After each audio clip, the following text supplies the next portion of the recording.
사도신경으로 신앙을 고백하겠습니다. 전능하사 천지를 만드신 하나님 아버지를 내가 믿사오며 그 외아들 우리 주 예수 그리스도를 믿사오니 이는 성령으로 잉태하사 동정녀 마리아에게 나시고 본디오 빌라도에게 고난을 받으사 십자가에 못 박혀 죽으시고 장사한 지 사흘 만에 죽은 자 가운데서 다시 살아나시며 하늘에 오르사 전능하신 하나님 우편에 앉아 계시다가 저리로서 산자와 죽은 자를 심판하러 오시리라. 성령을 믿사오며 거룩한 공회와 성도가 서로 교통하는 것과 죄를 사하여 주시는 것과 몸이 다시 사는 것과 영원히 사는 것을 믿사옵나이다. 아멘. 사랑과 은혜가 충만한 참 좋으신 하나님 아버지, 은혜를 감사드립니다. 이 좋은 주일날 함께 모여서 예배드리지는 못하지만 각자의 처소에서 드리는 신령과 진정으로 드리는 이 예배를 아버지여 받아주시옵고 저희들에게는 은혜 베풀어 주시기를 간절히 기도드립니다.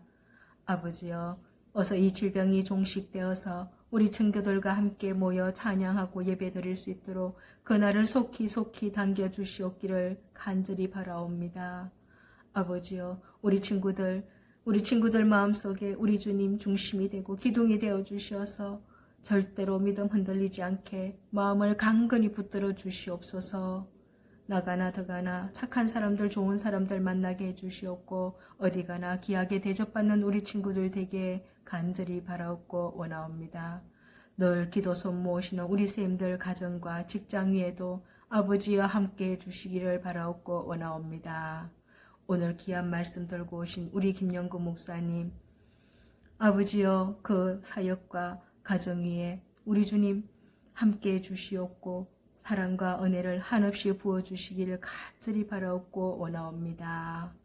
말씀 듣는 우리 친구들 집중해서 잘 듣고 그 말씀 우리가 살아가면서 실천하고 베풀고 나누고 섬기며 살아가는 우리가 되게 해주시옵소서.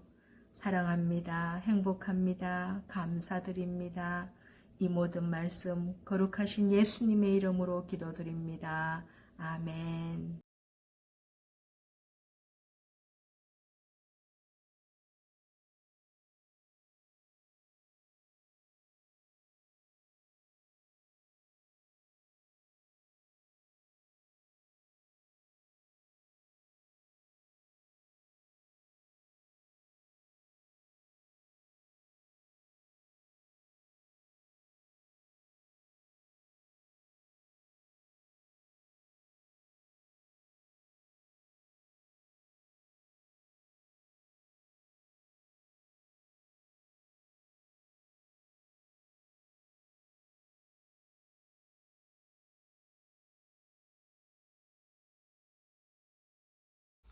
할렐루야, 사랑부 친구들, 선생님들 한 주간 잘 지내셨어요? 추석 연휴입니다. 우리에게 이 추석 명절을 통하여서 가족을 만나고 또한 여러 가지 먹을거리가 풍성한 이러한 추석을 허락하여 주신 하나님의 은혜에 감사하며 또한 오늘도 함께 예배드리는 가운데 하나님께서 우리 가운데 크신 은혜를 내려주실 줄로 믿습니다. 오늘은 우리 출애굽기 말씀을 계속 살펴볼 건데요. 이 애굽에 내린 10가지 벌이라는 제목으로 함께 말씀을 살펴보려고 합니다. 하나님께서는 오늘 이 출애굽기의 말씀을 통하여서 애굽 땅의 10가지의 심판, 10가지 벌을 내리시게 되는데요. 하나님께서는 모세라는 사람을 광야에서 이렇게 부르시고 그리고 그의 형 아론을 통하여서 함께 이 바로왕 앞에 서게 합니다. 애굽에서 430년 동안 지내면서 이 고된 노역으로 고통 가운데 신음하던 이 이스라엘 백성들의 그 신음소리를 하나님께서 들으시고 이제는 그 이스라엘 백성들을 그 고통의 현장에서 구원하시기로 작정하셨기 때문인데요. 출애굽기 7장 4절에 보면 하나님께서는 애굽에서 종으로 살고 있는 이스라엘 백성들을 내 백성 그리고 내 군대다라고 이렇게 부르십니다.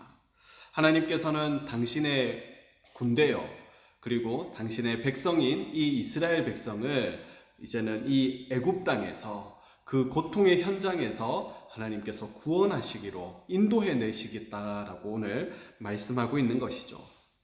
애굽의 이 바로왕, 당시 세계 최고의 나라의 최고의 권력을 가진 그러한 나라의 왕이었습니다. 경제적으로나 군사적으로 돈도 있고, 그리고 이러한 군사적으로도 힘 있는 그러한 나라가 바로 이 애굽이라는 나라였습니다. 그 나라의 최고의 권력을 가지고 있었던 이 바로왕 앞에 오늘 이 모세와 아론이 서게 되는데요.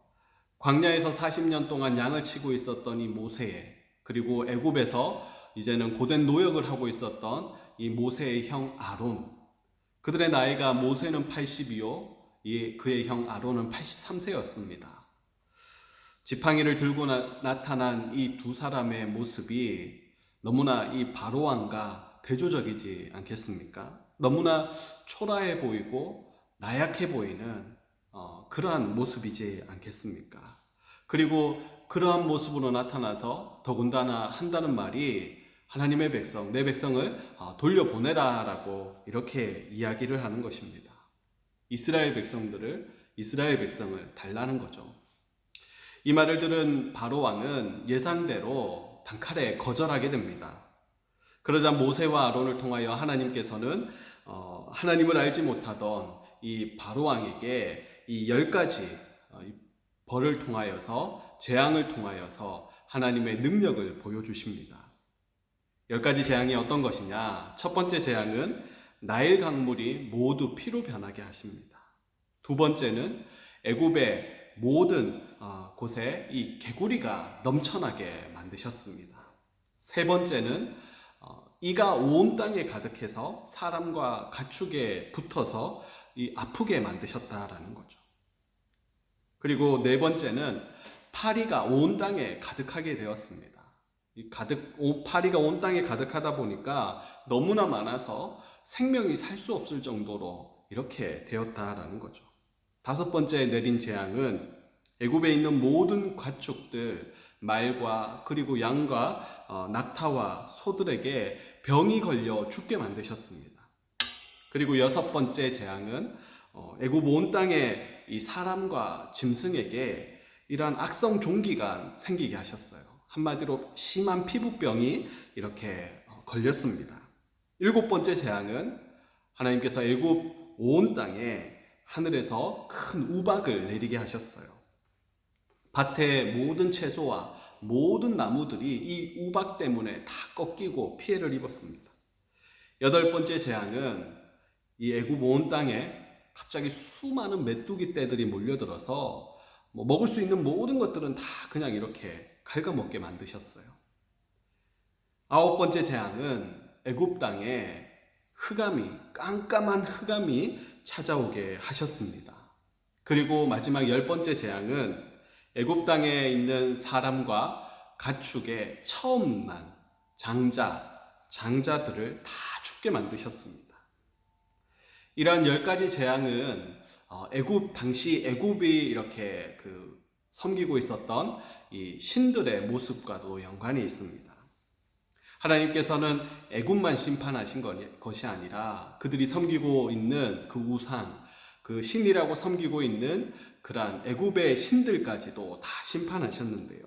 이것을 통하여 하나님만이 참 신이시다, 유일한 신이시다라는 것을 말씀을 하시는 겁니다. 자신들의 숭배하던, 애굽 사람들이 너무나 귀하게 숭배하던 그러한 신이 알고 보니까 참 신이 아니다라는 것을 하나님께서 보여주신 것이죠. 나일강을 신으로 섬겼는데 그 강물을 하나님께서 피로 변하게 만드셨습니다. 개구리를 생산과 우리를 풍요케 하시는 그러한 신으로 섬겼는데 개구리가 애굽 온 땅에 이렇게 가득하게 해서 이제는 이 개구리가 보기만 해도 고통의 그러한 도구가 되게 하셨습니다. 땅을 신으로 섬겼는데 땅의 티끌을 통하여서 온 땅에 이가 되어서 사람과 가축에 이렇게 붙어서 아프게 만드셨습니다. 파리를 신으로 섬겼는데 이 파리가 너무 많아져서 이제는 파리가 무섭기까지 해졌어요. 혐오의 대상이 되었다라는 겁니다. 그리고 태양을 신으로 섬겼어요.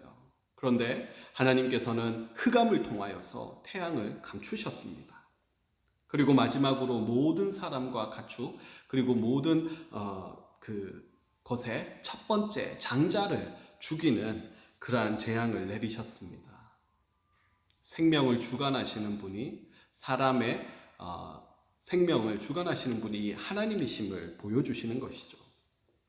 그런데 이러한 모든 심판은 애굽 온 땅의 전국에 바로 왕의 그 왕궁에서부터 가축에 이르기까지 다 내려졌지만, 그러나 애굽 땅에 같이 살고 있는 이 고센이라는 지역에 살고 있던 이스라엘 백성들에게는 임하지 않았다라는 거예요.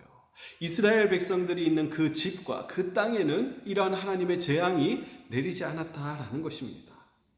마지막 이 장자의 죽음까지도 이 죽음의 신이 임할 때에 하나님께서는 미리 말씀해 주셨어요. 어린 양을 잡아서 문설주, 문 입구의 양쪽과 위쪽에 발라서 그 피를 보고 이 죽음의 신이 넘어가게 한다. 그래서 넘어가다라는 유월하다. 그래서 우리가 유월절이라고 이렇게 부르는 거죠.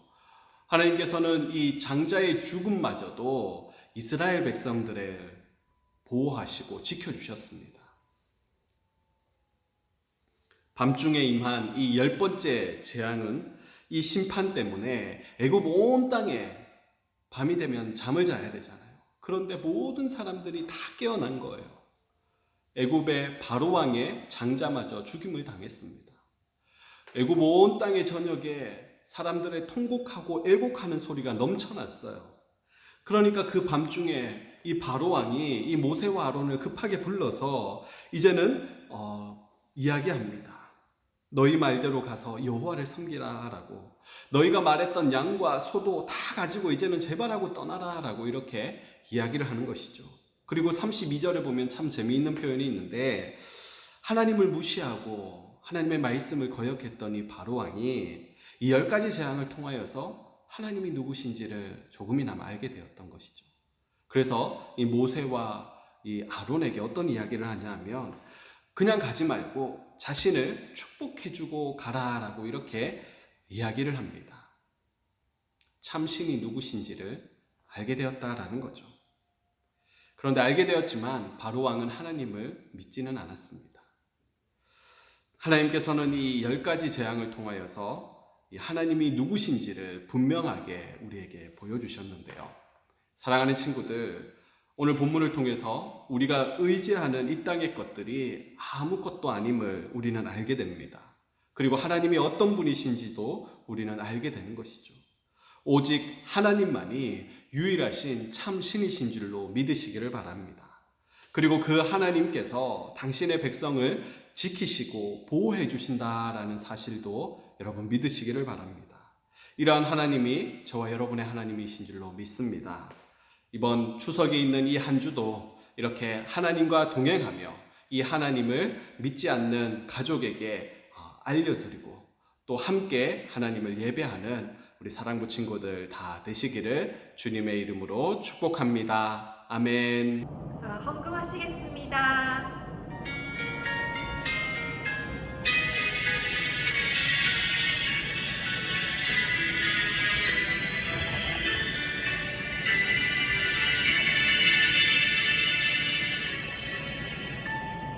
지금 내가 가진 것을 하나님께 드립니다. 하나님 나라 위하여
하나님 아버지 감사합니다.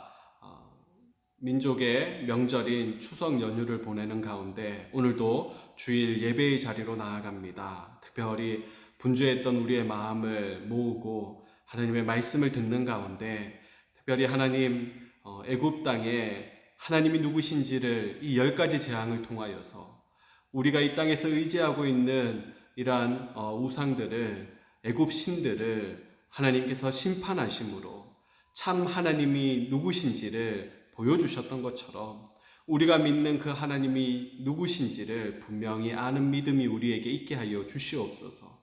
그리고 이스라엘 백성들을 지키시고 보호하시고 인도하여 주셨던 것처럼 하나님의 백성인 우리들을 기억하여 주셔서 이 코로나 가운데서도 어려움 가운데서도 늘 우리를 지키시고 보호하여 주시옵소서.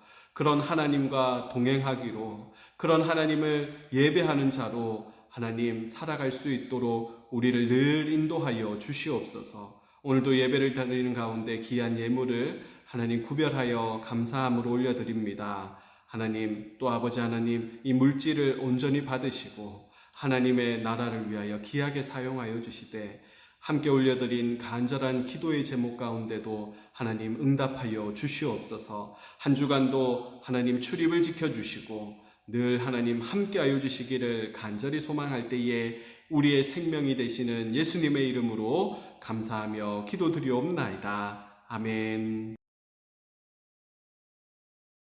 하늘에 계신 우리 아버지여, 이름이 거룩히 여김을 받으시오며 나라가 임하시오며 뜻이 하늘에서 이루어진 것 같이 땅에서도 이루어지이다. 오늘 우리에게 일용할 양식을 주시옵고 우리가 우리에게 죄 지은 자를 사하여 준 것 같이 우리 죄를 사하여 주시옵고 우리를 시험에 들게 하지 마시옵고 다만 악에서 구하시옵소서. 나라와 권세와 영광이 아버지께 영원히 있사옵나이다. 아멘.